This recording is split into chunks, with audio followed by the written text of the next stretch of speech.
আমরা আমাদের জীবনে প্রতিটা সময় মানুষের সাথে কথা বলি। নিজেদের প্রয়োজনে, অন্যের প্রয়োজনে, কাজের প্রয়োজনে যেকোনোভাবেই হোক আমরা কিন্তু আমাদের মনের ভাব আদান-প্রদান করি এবং এই মনের ভাব আদান-প্রদান করতে গিয়ে আমরা বেশ কিছু ভুল করে থাকি। আমি চাই আপনি এই ভুলগুলো না করেন।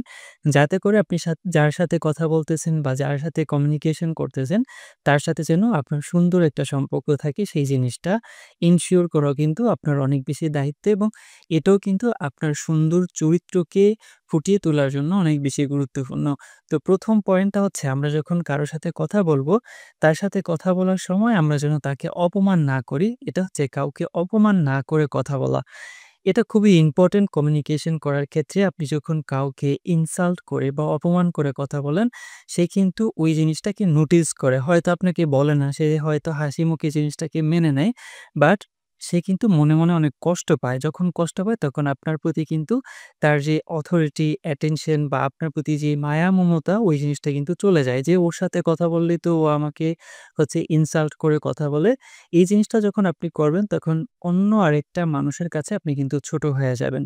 এবং দ্বিতীয় যেটা হচ্ছে সেটা হচ্ছে আমরা কিভাবে আসলে অন্যকে অনুরোধ করব কোনো কিছু একটা কাজ করার জন্য। বেশিরভাগ সময় দেখা যায় আমরা অন্যকে যখন কোনো একটা কাজ করার জন্য অনুরোধ করি সেটা কিন্তু আদেশের মধ্যে পড়ে যায় বা আদেশ করার মতো হয়ে যায়।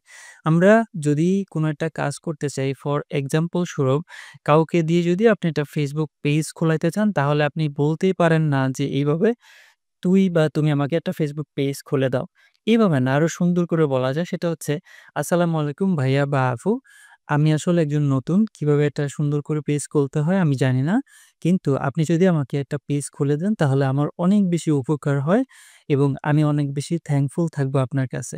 এরকম করে সুন্দর করে যখন বলবেন তখন ওই ব্যক্তি আসলে না করারও কোনো সুযোগ থাকে না এবং তার সাথে কিন্তু সম্পর্কটাও অনেক সুন্দর হয়। যখন কারো সাথে কথা বলবেন চেষ্টা করবেন যে আসলে অনুরোধের ভাষায় বলার চেষ্টা করবেন কাউকে কোনো কিছু যখন অনুরোধ করবেন সেটা যাতে আদেশের মধ্যে না পড়ে।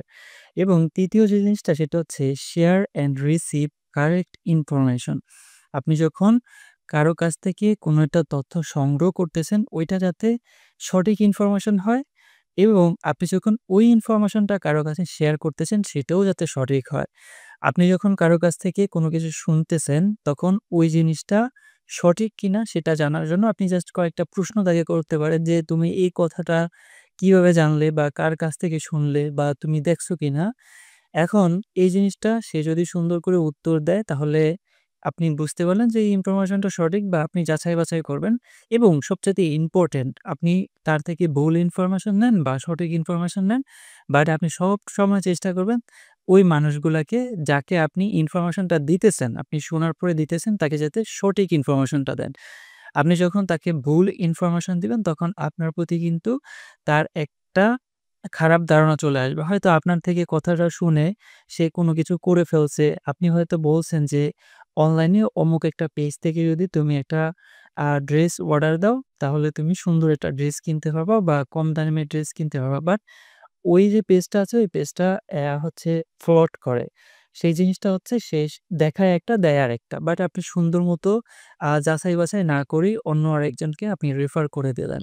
সে হয়তো অনেক টাকার বা দামি একটা জিনিস কিনেই ফেলছে। কিনে ফেলার পরে এখন কি হইল? সে কিন্তু একটা প্রতারণার শিকার হইল। কার মাধ্যমে হইল? আপনার মাধ্যমে হইল যেহেতু আপনি রেফার করছেন। এবং এই ক্ষেত্রে কিন্তু তার সাথে আপনার সম্পর্কটা অনেক বেশি খারাপ হয়ে যাবে।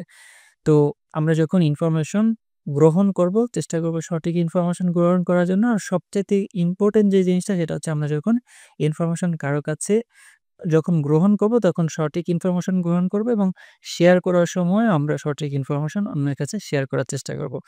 এবং চতুর্থত হচ্ছে এভয়েড গসিপিং।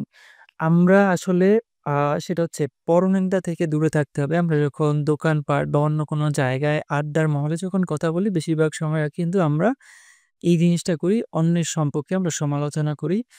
গঠনমূলক সমালোচনা করাটা কিন্তু অনেক বেশি ইম্পোর্টেন্ট। বাট সমালোচনাটা যাতে এরকম না হয়, সেটা পরনিন্দার ভিতরে যাতে না পড়ে। গঠনমূলক সমালোচনা করা এবং যার সম্পর্কে সমালোচনা করতেছি, সমালোচনাটা যেন তার সামনেই হয়। সে যাতে তার ভুলগুলাকে শুধরাইতে পারে। যখন আপনি একজন ব্যক্তির সম্পর্কে আরেকজন ব্যক্তির কাছে আপনি পরনিন্দা করতেছেন বা খারাপ কথা বলতেছেন, তখন আপনার সামনে যে ব্যক্তিটা আছে, ওই ব্যক্তিটাও কিন্তু চিন্তা করে যে এই মানুষটা যেহেতু ওর সম্পর্কে আমার সাথে বা আমার সামনে পরনিন্দা করতেছে, ও হয়তো আমার সম্পর্কে কোনো একটা জিনিস অন্য আরেকজনের মানুষের কাছে ঠিক এভাবেই পরনিন্দা করবে বা ছড়াইয়া দিবে। আপনার প্রতি কিন্তু একটা নেগেটিভ ধারণা আসে। এবং আরো ইম্পোর্টেন্ট যে জিনিসটা সেটা হচ্ছে আপনি যার সম্পর্কে পরনিন্দা করলেন বা গসিপিং করলেন, যার সম্পর্কে আপনি বদনাম ছড়াইলেন, সে যখন আ আপনার সম্পর্কে জানতে পারবে যে আপনি তার সম্পর্কে বদনাম করেছেন, তখন কিন্তু আপনার প্রতি তার যেই একটা রেসপেক্ট ওই জিনিসটা চলে যাবে এবং আপনাদের যে সম্পর্কটা আছে ওটাও কিন্তু নষ্ট হয়ে যাবে। এবং ৫ম টা হচ্ছে নেগোশিয়েট, ডোন্ট ম্যানিপুলেট। এই জিনিসটা খুবই ইম্পোর্টেন্ট। আমরা যখন কোনো একটা কনভারসেশন করি, ওই জিনিসটা যাতে আমরা নেগোশিয়েট করার চেষ্টা করি। কোনোভাবেই যেন ম্যানিপুলেট করার চেষ্টা না করি। কোনো ইমোশনাল ব্ল্যাকমেইলের মাধ্যমে অথবা অন্য যেকোনো কিছুর মাধ্যমে আমরা যাতে ম্যানিপুলেট করার চেষ্টা না করি, আমরা নেগোশিয়েট করার চেষ্টা করি যে, হ্যাঁ, এই জিনিসটা যদি আমরা এভাবে করি তাহলে অনেক বেশি সুন্দর হয়। অথবা আমরা এই জিনিসটা যদি এভাবে না করে এভাবে করি তাহলে আমাদের জন্য বা আমাদের বিজনেসটা বা আমাদের ফ্রেন্ডশিপটা অনেক বেশি সুন্দর হয়। নেগোশিয়েট করা। এবং ৬ষ্ঠ যে জিনিসটা আছে সেটা হচ্ছে অ্যাক্টিভ লিসেনিং। এর আগের একটা ভিডিওতে আমি বলছি যে অ্যাক্টিভ লিসেনিং খুবই ইম্পোর্টেন্ট। আমরা যখন কমিউনিকেশন করি সেটা সোশ্যাল প্ল্যাটফর্মে হোক, Facebook, YouTube এ যেখানেই হোক না কেন, আ অথবা আমাদের বাস্তব জীবনে যেখানেই আমরা হচ্ছে কথা বলি না কেন, আ শুনতে পারাটা কিন্তু অনেক বড় একটা স্কিল। দেখুন এই যে আপনি, আমি এখন আমরা ২ জনে কিন্তু কমিউনিকেশন করতেছি, কথা বলতেছি, আমি কথা বলতেছি, আপনি শুনতেছেন। আপনি যদি মনোযোগ সহকারে শুনেন তখনই কিন্তু এই ভিডিও থেকে আমি যে পয়েন্টগুলা বলছি ওই জিনিসগুলো আপনি সুন্দর মতো বুঝতে পারবেন। বাট আপনি যদি এই জায়গায় আপনি আমার ভিডিওটাকে অন করে দিয়ে অন্য আরেক জায়গায় আপনি একটা অন্য ফোনে আপনি একটা গান চালু করে রাখলেন। আপনার ২ জায়গায় কিন্তু আপনার হচ্ছে মনোযোগ যাইতেছে এবং ২ জায়গায় যেহেতু মনোযোগ যাইতেছে সেক্ষেত্রে কিন্তু আপনার কোনটাই আসলে সঠিকভাবে শোনা হইতেছে না। এখন আমরা যখন কারো সাথে কথা বলি, কেউ একজন কথা বলতেছে, আমরা ফোন টিপতেছি। এই জিনিসটা কিন্তু উচিত না। এই জিনিসটা অনেক বেশি খারাপ এবং যে কথা বলতেছে তাকে আনরেসপেক্ট করা হইতেছে। যে কথা বলতেছে তাকে রেসপেক্ট করে এবং সুন্দর মতো তার কথাগুলা শোনা। এবং এই জিনিসগুলো যদি আপনি ফলো করতে পারেন কমিউনিকেশন করার ক্ষেত্রে, এবং এর আগের ভিডিওতে আমরা যেই জিনিসগুলা শেয়ার করছি বা যে পয়েন্টগুলো শেয়ার করছি, এগুলো যদি মেনে চলতে পারেন তাহলে কমিউনিকেশন অনেক বেশি বেটার হবে কম্পেয়ার টু অন্য আরেকজনের থেকে।